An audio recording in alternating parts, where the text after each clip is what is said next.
One day late, but we are back. The weekly Football Manager Show. How is everybody? Hope you're well. Apologies for turning up slightly late this week, but better late than never, Colin. Absolutely. That's what they say. Better late than never. So, hey, we're we here. are here. Yep, we're here. We're going to talk a little FM. It's all good. Exactly. So, the talking points of the week. I think we've only got to start in one place, and that's the Tifo, whatever we're going with. The Tifo project. They're Tifos. The Tifos project. Yeah. So, it has been set up, tifo.net, .site. Yes, Sorry. tifo.site. Not .net, .site. Currently still in the beta stage, but you can still get codes if you post anywhere. In our group, for example, lots of people are giving them away. What's your early thoughts, Colin? Incredibly impressed. I think it's very apparent to me that there's a nice clear vision. It's super easy to find content. It's easy to find videos. It's great to find streams. It's easier to find articles. It's a lot less cluttered, a lot more streamlined. I'm really impressed. I think they did a fantastic job with this, and I really can't wait to see the tool evolve as it's started to grow in the last few days of sort of winding its way through the community. Like I said, I'm just super impressed with it. It's as you say, it's clean and it's easy to find where you want. And since they first set it up, we were there from the first day. It was active for people to join, and they've now added the articles bit at the top. They're listening to what people are saying, and they're improving it from that, which is superb as well. Yeah, I think it's very clear to me that that they're incredibly serious about it. It's done really nicely. It's clean, and it makes it a lot easier to find what you're looking for. If you like to watch YouTube videos, it's easy to find the videos. If you like to read the articles, it's easy to find the articles. If you have particular people that you like to follow in groups, it's easy to find the groups where you can kind of catch that that content. I mean, there's little more to me to say than I'm just really impressed. I think it's absolutely a job well done. I think the best group to be in is FM Centrals. Damn Skippy. Yep, hello. Get joining. So I think Jay's in the background. I am. I thought you were around. I can hear you eating. I'm not eating. Clunking on the plate. How are you? I'm very good, thank you very much. Fantastic. Back for 2 weeks in a row. Yeah. Don't worry, you're sacked for next week. But I think I'm better than Ryan. That's not really hard. You've turned up. So come on. I think that warrants a third week. Possibly. We'll see what the audience says. Let me know. In the comments below, I want either hashtag Jay or hashtag Ryan. Who's honestly going to choose Ryan out of that option? You will be gutted now when there's like 1,000 hashtags for Ryan come in, all from different accounts Ryan sets up. I was going to say, 1,000 hashtags for people that want Ryan. Then you said, who that he set up, and I was like, oh yeah, that makes so much more sense now. So yeah, back to Tifo. Jay, you've joined it. So yeah.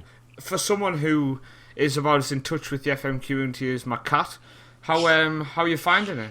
Well, yeah, as you said, I don't use the FM community a lot because it's based on Twitter, but I find myself checking it, having it open as much as I do Facebook now, and I really enjoy it. I think, as you both said, the whole layout of it is really clean cut. It's so easy to find everything. It's I'm so impressed by it, and I do think it's going to become the centre of the community in terms of going there to find what you're looking for. The only issue I'm finding it's probably going to have is getting people from outside of the community. So you're still going to need the other platforms like Twitter, like Facebook, like YouTube. For people who say, I've just come across the FM community, where can you recommend me to go? And people are going to end up saying, go to tifo.site, join it, you'll find everything you're looking for. Then you'll find them small bloggers, you'll find them new YouTubers. Look at Colin, you originally found us just coming into a Twitch stream. Absolutely. There's so many different ways for people to find the community, and it's just I don't know how Tifo.site are going to become one of them platforms which introduces people to the community in terms of being able to find it. I guess the only way for that would be for them to top the Google search for Football Manager. I don't know if you've got any ideas, Colin, or do you think it will be other platforms which then direct?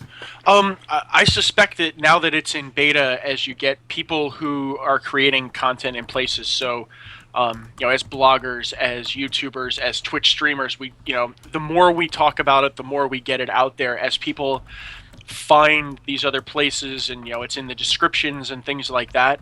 I suspect that it'll just start to grow, and it'll become a bigger known place. As I think the key, and Cleon was totally right in his article when he started talking about it in the launch, is the other side is if this becomes the place that SI has to come to be able to parse content out for where it was, or where to find FM content, they're gonna have to mention it. And as soon as they do that, then I think it'll start to pop all over the place in that. So I think the first few days, it's exploded. And like you said, if you need codes, hit up the group. If you want, join. We'll be streaming over the weekend. Hit the stream. We'll be. Wow, Colin, shameless plugging. Damn, Skippy, and you see how seamless I did it. I thought it was quite good. I was smooth. But hit us up. We'll give you, get your codes. We'll get you into seeing it. It's just a really nice tool, and I think the more people get involved with it, the more the people see it, the more they talk about it, the more it's going to spread, and it'll be, it'll grow. It's definitely nice. They bravo to them. They did a really, really great job.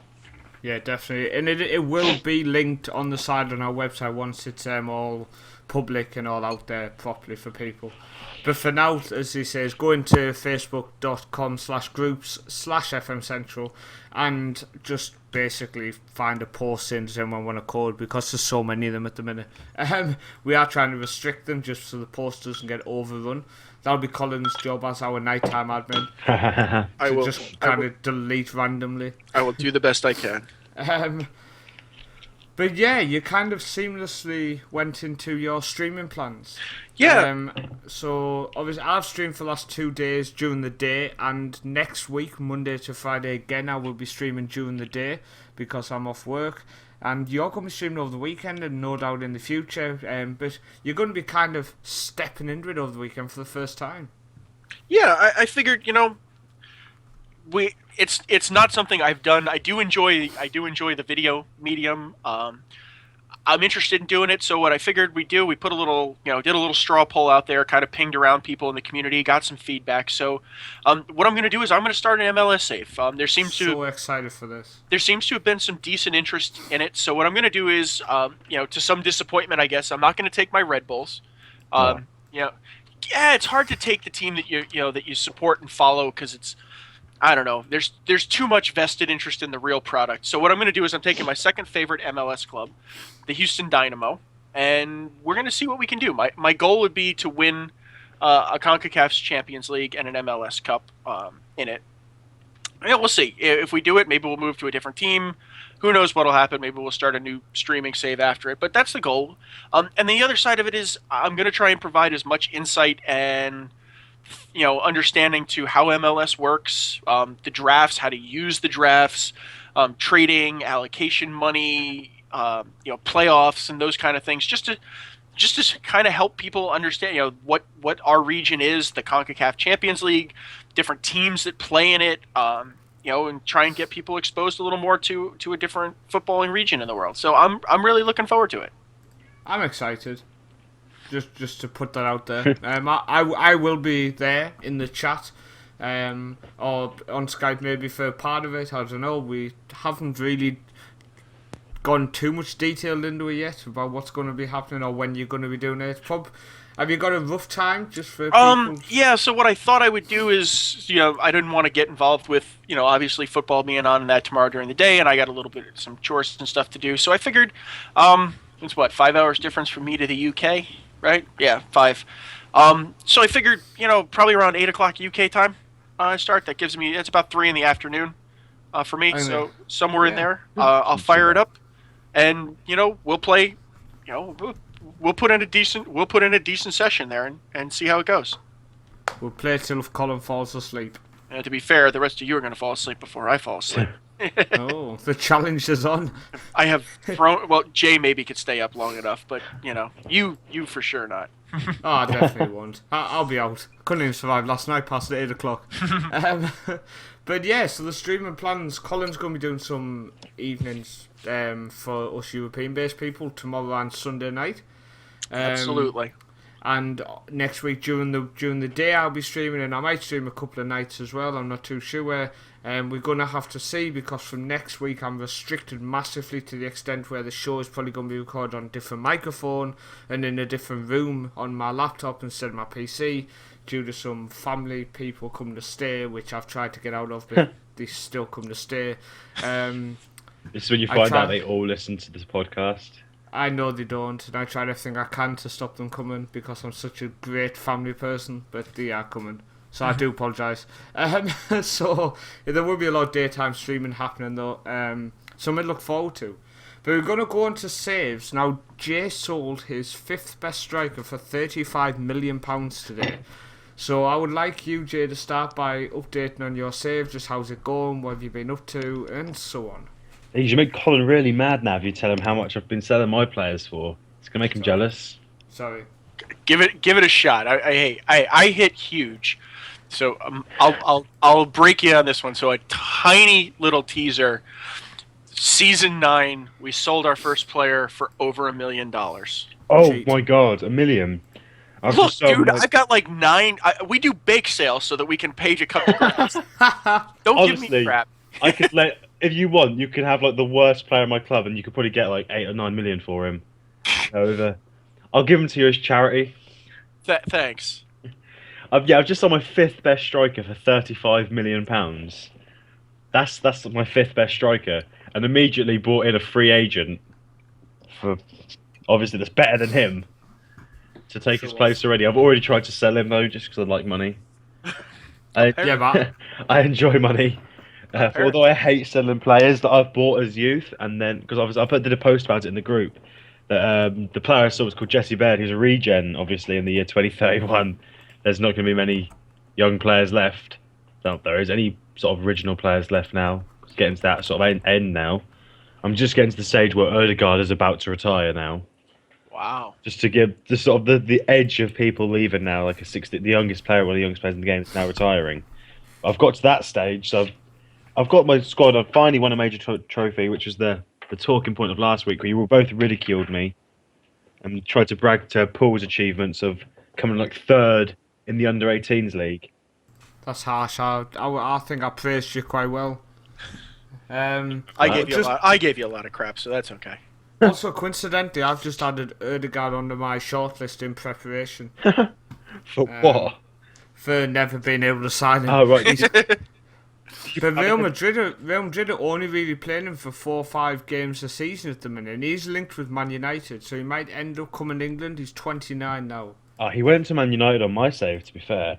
And the age he is about on yours, I think is the age about I bought him for, and I paid 37.5 for him. Well, I mean, I offered 50k, but and I tried to get him on loan, but they wanted like 50% of his wages to even consider it, and I could offer naught. So it was like, yeah, it doesn't matter. Wow. 50% though is not bad to get Odegaard on loan. It's not bad. It's a shame he's on 170 grand a week. I'm pretty sure I'm paying him more than that. I wouldn't be surprised. Oh no, I'm paying him 155. So what's the trophy you've won? I've won 2. I won 2 at the end of the season. Oh, sorry. Yeah. I won the Champions League and the FA Cup. What did he say, Colin? Cheat? No, if he was cheating, he would have taken the Premier League title as well. So I think it's Oh, legit. come on, just rub it in. It's the only one I've not won. Well, see, look, if he was cheating, he would have gotten that over with. So I call it legit. I'll call it legit. To be fair, I think if I was cheating, I'd have at least won the Community Shield by now. So talk us through the journey. How does it feel to have won the Champions League? Just talk us through. I went through the period afterwards of looking at all the previous past winners and thought to myself, look at the great teams on that trophy. Barcelona, AC Milan, Chelsea, Juventus, Bristol Rovers. And I found that quite amusing to myself. the last few champions, Juventus, Man City, Real Madrid, Bristol Rovers. don't knock yourself down so bad. I mean, Yeah, you're in great company. You've built up a team though now, which is just up there. I mean, we were discussing the 35 million sale, and you said it would cover 2 months' wages. Yeah. And I think that's just insane. 35 million would cover every dime I've ever spent on player and staff in my entire save, and still have money left over. I genuinely would love to see the message from my general manager if we got 35 million in the bank. Yeah, I you think hear it it. just said- All it would say was call 911. My heart stopped beating. Just send a message going, I don't quite know what's just happened, but do you want something to spend for once? To be fair, my budget's only £91 million this season. All right, so Colin, how's your save going at the minute? So not bad.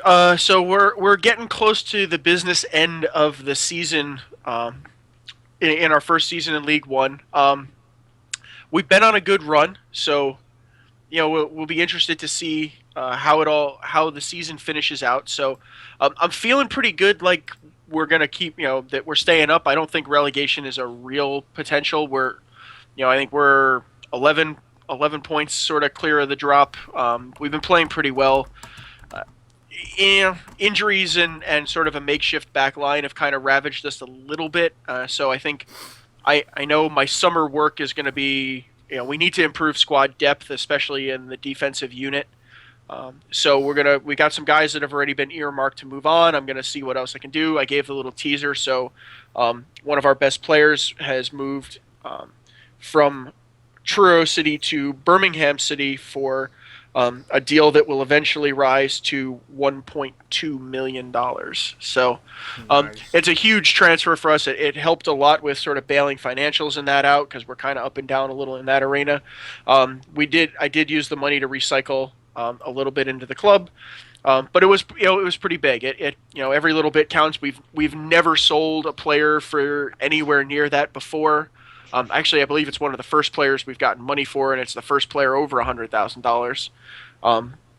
So the club's I think we're starting to get a little bigger. I'm actually in the summer as I play, and I think as an interesting point that you mentioned is I'm starting to see a similar problem where going in and getting free loanees is getting really hard. They're now starting to expect money and sizable money to cover wages, and we're just not big enough to cover those kind of wages. So it's a huge challenge for going into getting ready for the next season in League One. So I'm enjoying it. I'm having a great time playing it, and we're making progress. Fantastic. Well, I've just released season 11, episode 8, and tonight we just moved back into the automatic promotion places in season 11, so possibility of promotion. The sad thing is John has recently left us. He went to Huddersfield for 1 million, so we're both racking in the cash, Colin. Hey, it's not a bad thing. It was disappointing to lose him, but I think 1 million for someone who can't play 2 games a week was quite impressive. Hey, you know what? At the level we're at, $1 million is the difference between going broke in a season and not. So, well, that's it. And Bram Ellison's closing in on 400 games for the club. Billy Waiter's on 200 for us. Ian Burton is looking more and more solid. So hopefully people are enjoying the series in terms of the play development. The fact that you've got the likes of Bram Ellison, James Reed, Lee Simpson have all been with us now for 10 years. I find that absolutely amazing that you've managed to take a series of conference level players and in 10 years get them to League One. Well, I think when I'm looking, it's like February 2026, and you've got the likes of Bram Ellison came through the recruitment in season 1, and he was kind of touted as possibly being good enough. And it's like, yeah, he's now my captain in League One. And I mean, I'll go through, and this season, I think my biggest success has been scouting the lower leagues, bringing in Andrew Munro, who was touted as potentially a future defender. And first season for us, he came in and become first choice centre back. So, really, really happy with him settling in. But yeah, season 11's going fairly well. Nice. We had a blip. We've started to push back on, but yeah, it's just a matter of seeing what's going to happen. See if we can continue to develop. Cool. Yeah. You wanted to talk about a piece tonight by Guido, strikeless.com. Yeah, so friend of FM Central and all around Darth Vader impersonator Guido from over at Strikerless, um, put out a really interesting article today. So it was on call it the hair dryer method of team talks, and it was a little bit modeled after sort of how Sir Alex Ferguson handled the Manchester United bench or locker room. Really, really fascinating piece. And even more interesting to me is, he kind of walks through how he approached it and what situations he does what in. And when you really kind of trace through his logic, you realize how absolutely correct and effective what he's saying is. So he's basically saying, look, unless your team is way ahead, you don't want them to look happy because happy is complacent. You want them to be fired up. You want them to be on edge. You want them to go out and prove that, that they're, that they need to prove to you that they're going to be good. And by doing it, you keep them all fired up. And by doing that, they're constantly going out and performing. Which is really interesting. And when you think about it and you start looking at the results, and he posts some, he has some screenshots and posts about results and effectivity. There is a real logic to it, a real point. And you sit down and you go to yourself, you know what? He's not wrong. As much as you want him to be, or as much as you don't think. So it's something I'm actually thinking about implementing. Is really, kind of take a hard line with these guys, with the clubs, and see what happens. No, I think it's definitely something to consider. I definitely should be slightly more aggressive. Jeremy, what's your thoughts on that? Have you got? How do you handle your team talks? See, I'd like to say I'm the nice manager who tries to get the best out of the team, but I love to shout at my players. I'm awful. I'd say I'm worse than Fergie about it all. I'm so loud. Every time I get a chance, I'm aggressive. If we've just won 4-0. I'll shout at them. I have no fear. I will shout at everyone. At least you're honest. Yeah, well, there's no sense lying about it. Another post I want to just bring up is from the Tactical Anals, which is cdkfm.wordpress.com. And it's basically when things don't go to plan, and it's by Jonathan Aspie. Really, really good piece, and he basically talks about through how quite often people just have success after success, and he talks about mistakes he made, the likes of selling Higuain, and he definitely admits that's a mistake, and then he goes through signings he made and how some of them just didn't live up to it, and when injury crisis hit, he was screwed and stuff, and I think it was just really nice to see a post where somebody basically said, yeah, this didn't really go too well. He's still sitting in second place, so it's not the end of the world. Definitely not probably going to win the league. He's 8 points behind Juventus, but I think it's nice to see someone talking about mistakes and kind of giving some advice, maybe. Just kind of saying, this is what I did wrong. Maybe think before you make sales and signings. But I mean, if you want to check it out, obviously check out the website or check out @JLAspie on Twitter, for example. You'll find him on there. Or if you are on Tifo, it is plus Tactical Anals. So yeah, check that one out. I don't know if you'd seen that one, Colin. I had seen it. I hadn't had a chance to read it. It's on my weekend. It's on my weekend reading list. Yeah, and you talk about that the getting rid of a player and sort of the regret that comes with it, and I had a little bit of that this summer as I actually by accident caught a glimpse of a center back that I had gotten rid of when we were in the middle of when we were in League Two, and it turns out that he's now, I think we got rid of him at what, 21. He's 24 now, and he's really grown into be a really fantastic center back. So I had your voice in the back of my head yelling at me, going, well, if you'd have kept him and developed him, he would have been great. And then I sort of wondered the other side of it that says, well, did our club have enough infrastructure to develop them like that? And you know what? I don't know the answer, but it certainly made me feel guilty and think about it. That's for sure. I've actually just arranged on my FC91 to upgrade my training facilities. It's only costing 70,000. So my question is, what upgrade are they actually going to do? I think for 70,000, they're going to put 4 walls and a roof over it. Well, I was kind of hoping that because I'm sick of getting wet. Yeah. Just for reference, my last one that got me to below average was $1.2 million. Well, I don't think I'm even. I think I assume I'm below that, which is quite bad. But I've just not had any money, so I've not been even possibly had a chance of doing anything, which is frustrating. Another post I wanted to bring up was by occasionalfm.wordpress.com or at fm_Samoa. We are the Ton, and basically follows on his series with Morton.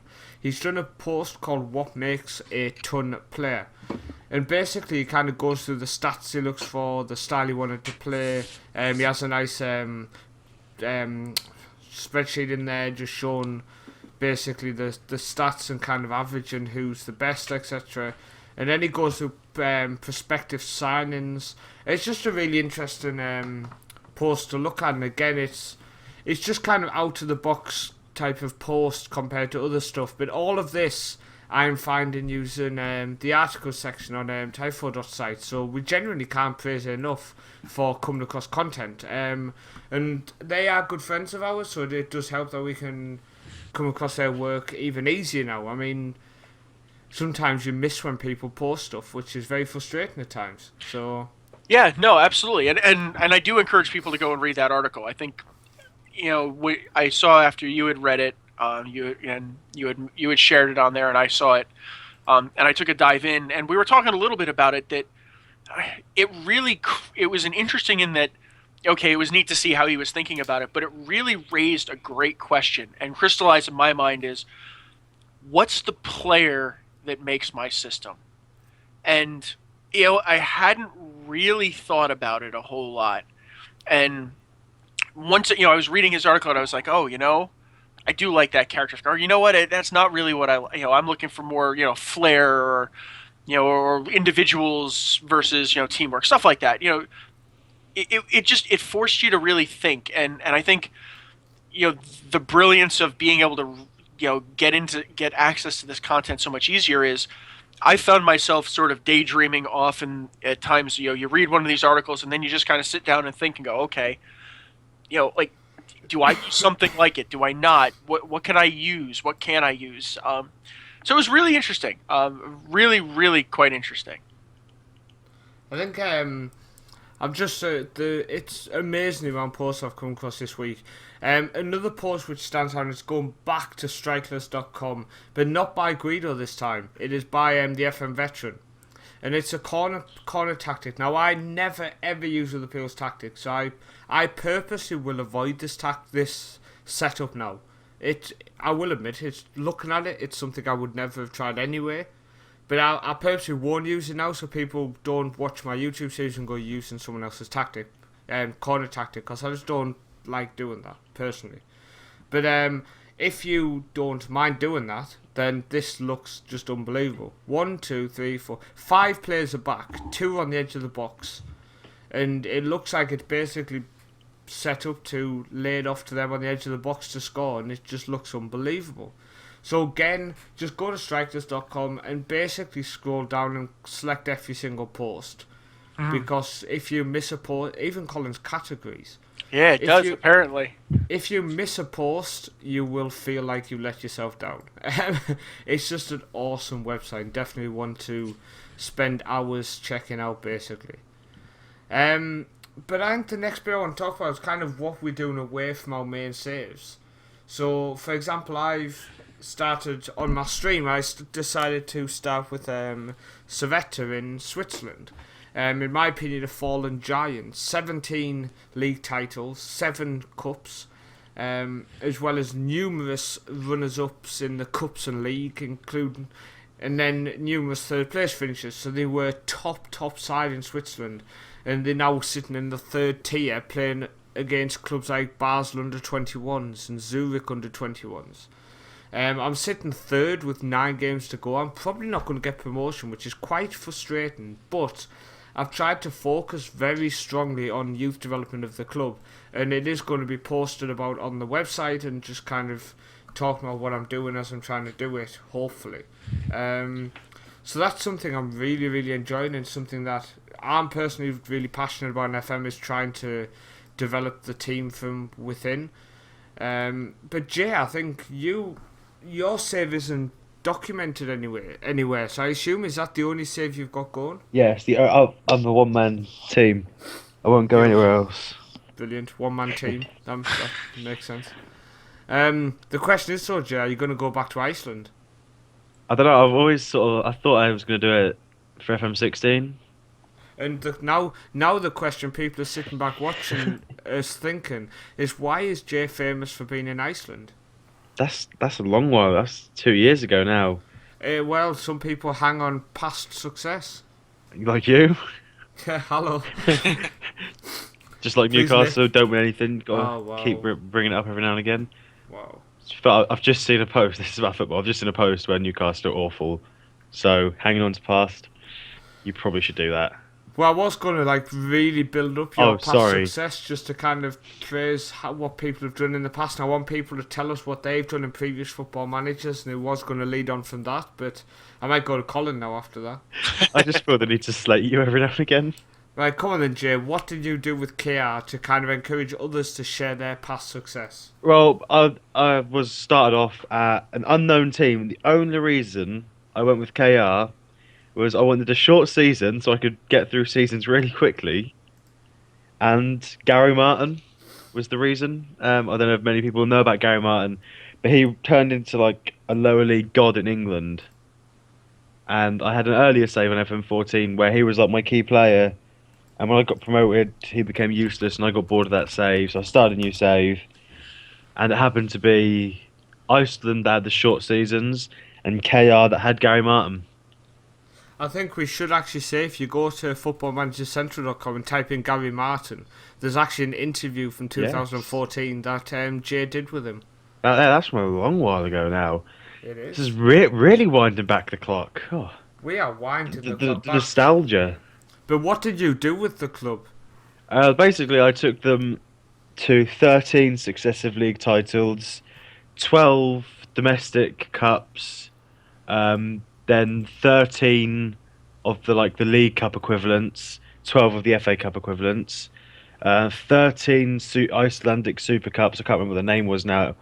I couldn't even pronounce it, even if I did remember what it was, because it was in Iceland. It was Icelandic, so I can't say. Yeah, imagine that. What a shock! By this, I mean basically they had the actual names in English.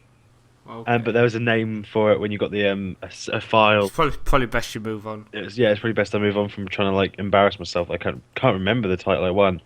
I also won 4 Champions Leagues and a Europa League, which is the most important thing. And I even got sad enough to not only make my own kits, but to edit the existing logo in the game to put the stars above the badge. People think he's joking. He's really not. Really not. This is And I've got to do it for Bristol Rovers now as well. I did it for Lowestoft last season as well when I won the Champions League. you definitely do have to do it. It's No question about it. Whack to Photoshop. I think it's quite cool. I would have done it. If I won 4 Champions Leagues with a club from Iceland, I would be whacking stars on it, and I would be putting them all over the internet so people knew I'd done it as well. I don't think I've gone that far. Now, Colin, you're obviously going to go with Houston Dynamos on your stream on Twitch, on twitch.tv. I'm on fire with names tonight. Yeah. Twitch.tv/Football Manager Central. That is correct. What's the plan? Do you have any pre-planned ideas of players to keep, players to sell? Oh, so there are some. So Houston has always been, I don't know, a little bit of an enigma that they've fallen on. tough times because the west part of MLS is by far the most difficult. But going into this season, they have a really good team in there. So I'm gonna leave the base team intact. They have some fantastic squads. So for people who follow a lot of this region, or at least follow it more, Giles Barnes, who's a Jamaican international, is on the squad. He's fantastic. Eric Torres, who is a Mexican under 21, or he was an under 20. He should be a full blown first team international. Cap should be coming. Brilliant striker for Mexico. He is on the squad. Will Bruin is there. He's quite talented. Also, who joined this season, Alex. Brazilian midfielder, attacking midfielder, came from the Chicago Fire as part of the Chicago Fire's sort of clean out that they've been on. So he is in Houston. He is an absolutely brilliant attacking left midfielder. So good one on that. Defensively, there's some good guys. Kofi Sarkodie, obviously DeMarcus Beasley, and Boniek Garcia are still at the club. So maybe we'll look at, Boniek is 30. He's starting to push on. He's a huge international for Honduras. Talented guy, really talented guy. But yeah, he's starting to get kind of up in years, so we may look to move him on in the next few years. But generally, I'd like to keep the squad together. I'd really like to kind of help people understand the drafts and the academy system a little bit more, so I'd like to defer to using them. The Dynamo have just amazing facilities. Most of the MLS teams have really good academies, so I'd like to try and utilize those academies. And then we'll see if we can, MLS Cup is the first goal.